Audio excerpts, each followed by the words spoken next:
बिहार चुनावों में एक तरफ 20 सालों से सत्ता पर काबिज नीतीश कुमार वाला एनडीए है, तो दूसरी तरफ उन्हें चुनौती दे रहा है तेजस्वी यादव की अगुवाई वाला महागठबंधन। इस बीच पहली बार बिहार में एक तीसरा मोर्चा बनाने की कोशिश में जुटे हुए हैं प्रशांत किशोर।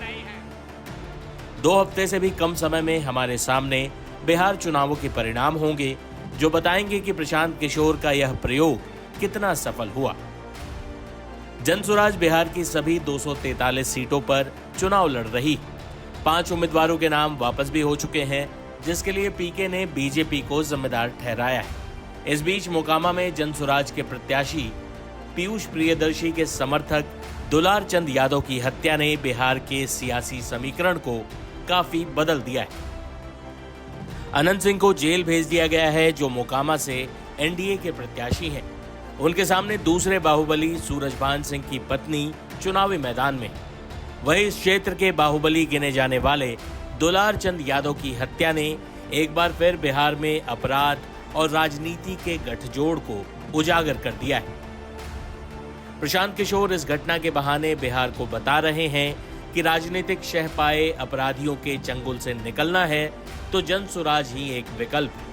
लेकिन सवाल है कि क्या दुलार चंद यादव की हत्या से गरमाए बिहार के सियासी माहौल ने प्रशांत किशोर और जनसुराज की तरफ लोगों का ध्यान खींचा है। हालांकि प्रशांत किशोर साफ करते हैं कि दुलार चंद यादव उनकी पार्टी का हिस्सा नहीं थे, लेकिन इसी बहाने वो सत्ता और विपक्ष दोनों पर हमला करने से नहीं चूकते। देखिए, जो खबर आई है उसमें जिन सज्जन की हत्या हुई है वो जनसुराज में आधिकारिक तौर पर नहीं है, लेकिन जनसुराज के जो वहाँ आधिकारिक उम्मीदवार हैं पीयूष जी, उनके साथ उनके समर्थन में वो लगे रहे हैं। और ये दिखाता है कि कहीं ना कहीं बिहार में जिस जंगल राज की बात होती थी, जो बाहर लोग सुनते थे कि चुनाव के दौरान बड़े पैमाने पर हिंसा होती है, वो कहीं ना कहीं उसी को दर्शाता है। चुनावी मतभेद होना, आरोप प्रत्यारोप लोकतंत्र का हिस्सा है, लेकिन किसी की हत्या हो जाना, वो आदमी सही है गलत है, उसने क्या किया नहीं किया, वो बहस का मुद्दा हो सकता है, लेकिन लोकतंत्र में हिंसा की जगह नहीं हो सकती। और किसी की हत्या हो जाना ये तो प्रशासन की और यहाँ पर जो लोग विधि व्यवस्था में लगे हुए उनकी जिम्मेवारी है, और ये सीधा सीधा उनका फेलियर है। मोकामा के लोगों से क्या अपील करेंगे, क्योंकि दोनों गठबंधन के जो प्रत्याशी हैं वो बाहुबली छवि के कहलाते हैं? मोकामा के लोगों से ही नहीं, पूरे बिहार के लोगों से ये इस घटना का हवाला देते हुए ये कहेंगे कि मैं जो जनसुराज हमेशा कहता है कि गलत के साथ रहिएगा तो गलत ही होगा। बाहुबली किसी जाति का हो, किसी समाज का हो, आपके गांव का हो, आपके विचारधारा का हो, जो गलत है वो गलत है। और मोकामा में ये दिख रहा है कि अगर 2 बाहुबली लड़ रहे हैं, उसमें जनसुराज का एक पढ़ा लिखा यंग लड़का चुनाव लड़ रहा है, तो कितनी घबराहट है। मैंने एक पहले भी बयान में कहा था कि जो बाहुबली हैं वो बाहुबलियों से लड़ने में नहीं डरते हैं, वो अच्छे लोगों से लड़ने में डरते हैं। तो जनसुराज ने ये विकल्प जनता को दिया है, सिर्फ मोकामा में नहीं दिया है, बिहार के बहुतेरे ऐसे क्षेत्र में जहाँ यहाँ से बालू माफिया, शराब माफिया, बड़े नेताओं के बच्चे भ्रष्टाचारी लड़ रहे हैं, उनके सामने स्वच्छ लोगों का एक विकल्प दिया गया है।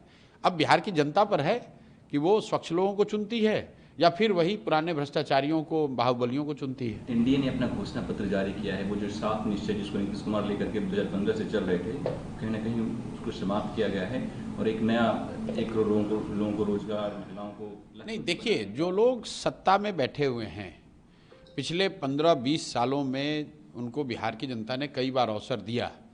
वो घोषणा पत्र और संकल्प पत्र में क्या लिखते हैं उसका कोई बहुत महत्व नहीं है, क्योंकि जनता ये भी देख रही है कि ये तो हर बार यही कहते हैं, एक नया घोषणा पत्र बनाते हैं, नए तरह की घोषणा करते हैं, करना उनको कुछ नहीं, करना उनको वही है जो पहले से कर रहे हैं। और जो बिहार की स्थिति अभी है, आप इन सारे संकल्प पत्र और घोषणा पत्रों के बाद भी देश के सबसे गरीब और पिछड़े राज्य हैं। 50 लाख से ज़्यादा बच्चे अभी भी छठ में किस तरीके से, कितनी दुर्दशा से वापस लौटे हैं, ये पूरे देश ने अभी देखा है, 5 दिन पहले देखा है। तो ये तो इन संकल्प पत्रों के, घोषणा पत्रों के, वादों के, प्रण के पीछे का जो झूठ है उसको दिखाता है। इसका कोई महत्व नहीं है। और मुझे नहीं लगता है कि बिहार में कोई ये देख भी रहा है कि आरजेडी का या एनडीए का, जदयू का क्या संकल्प पत्र है या क्या घोषणा पत्र है। ये मोदी और राहुल गांधी के स्पीच को आप कैसे असिस्ट करेंगे, क्योंकि जो दोनों दल के नेता है एक दूसरे पर आरोप लगा रहे हैं कि वो मुझे गाली दे रहे हैं, वो मुझे गाली दे रहे हैं, जो बिहार नहीं, का मैं मुद्दा तो- है जिसकी बात आप कर रहे हैं उसकी चर्चाएं नहीं हो रही। मैं तो ये बात पिछले 2-2.5-3 महीनों से कह रहा हूँ कि राहुल गांधी और मोदी तो अपनी लड़ाई लड़ रहे हैं, एक दूसरे पर आरोप प्रत्यारोप लगा रहे हैं। बिहार के बारे में ना राहुल गांधी बोल रहे हैं ना मोदी जी बोल रहे हैं। राहुल गांधी ने ये कहा कि उनके पिताजी ने 1989 में जो 50,000 करोड़ के पैकेज की घोषणा की, उसके बाद 15 साल केंद्र में कांग्रेस गठबंधन की सरकार रही, उन्होंने बिहार के लिए क्या किया। वही बात मोदी जी 15 साल से प्रधानमंत्री हैं। बिहार के सुधार के लिए, बिहार में रोजगार के लिए, बिहार में पलायन रोकने के लिए, बिहार में बाढ़ की स्थिति को सुधारने के लिए मोदी जी ने क्या किया? कुछ नहीं किया है।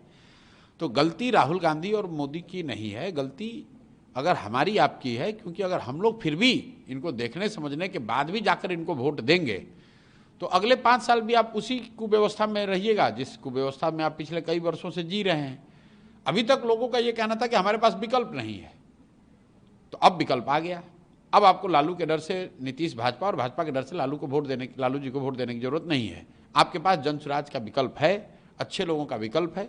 अगर आप इसके बाद भी उस विकल्प को छोड़कर पुराने ढर्रे पर चलेंगे तो अपने बच्चों के लिए, अपने परिवार के लिए, खुद के लिए भ्रष्टाचार और पलायन वाली राजनीति और व्यवस्था अपील आप युवाओं से कर रहे हैं को लेकर चलिए। जो आप पलायन करके जो युवा जो छठ में आए हैं बिहार, उससे जो आप अपील कर रहे हैं वही अपने तेजस्वी यादव भी कर रहे हैं कि आप रुकिए, 11 तक वोट देकर जाइए हमारी सरकार। नहीं, तेजस्वी यादव ये कह रहे हैं कि आप रुकिए, हमको सरकार हमको बनाइए, और हम लोग ये कह रहे हैं कि भाई पहली बार आपकी किसी ने बात की है, आप यहाँ आए हो, आपके दर्द को हम लोग समझते हैं, और उस दर्द से, उस पीड़ा से अगर निकलना है तो आपको जिम्मेवारी लेनी है, और सिर्फ प्रशांत किशोर के कहने से नहीं होगा। घर घर में जब ये बच्चे खड़े होंगे और ये तय करेंगे कि अब किसी भी हालत में बिहार से पलायन नहीं होना चाहिए, तो उसके लिए एकमात्र व्यवस्था है स्कूल का बस्ता, जनसुराज। जो रास्ता हम लोगों ने बताया है वो एकमात्र प्रमाणिक रास्ता है कि इस तरीके से बिहार में पलायन रुक सकता है।